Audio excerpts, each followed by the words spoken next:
inculpé. La chronique Un jour, une formule y est consacrée ce soir. Les trois statuts sont très très distincts, nous dit Souri Ibrahima Keïta. Oui, pour beaucoup d'entre nous, la confusion règne. Tenez, si je vous disais, vous êtes dans les liens de la justice et votre jugement n'est pas encore définitivement rendu. Alors, quel statut vous avez? Réponse dans ce qui va suivre. Selon que vous soyez accusé, prévenu ou inculpé, la justice vous rendra aux assises, au correctionnel, où vous notifiera la poursuite contre vous. Alors, dites quelle juridiction de jugement vous hantez.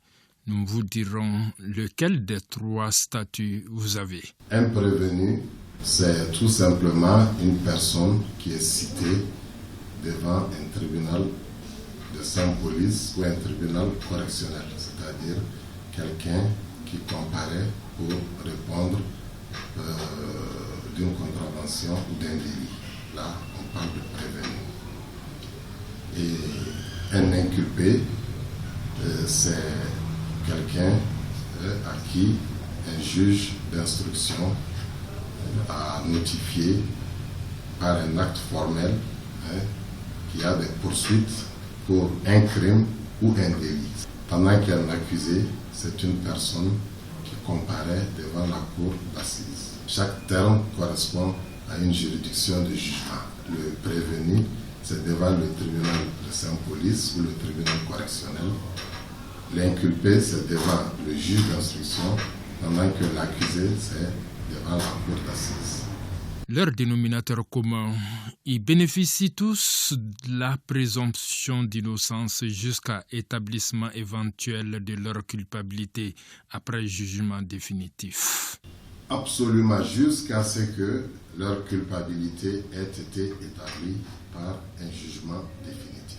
Les voies de recours restent ouvertes, donc ce n'est que quand c'est devenu définitif au niveau de la Cour suprême et qu'il n'y a plus de moyen de contester, voilà que la présomption d'innocence s'arrête parce que la personne est devenue définitivement coupable. Il arrive cependant que deux des trois statuts se fusionnent sans se confondre.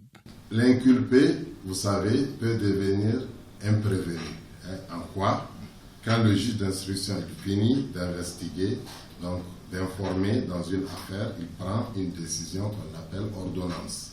L'inculpé devient un prévenu quand l'ordonnance, le juge dit dans l'ordonnance que les faits reprochés à l'inculpé sont constants.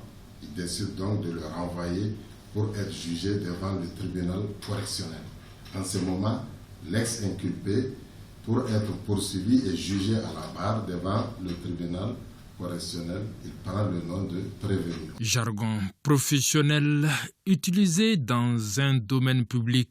Demain n'est pas la veille de la clarification pour les justiciables sur cette terminologie dont la maîtrise nécessite de vraies journées portes ouvertes, à en croire le magistrat.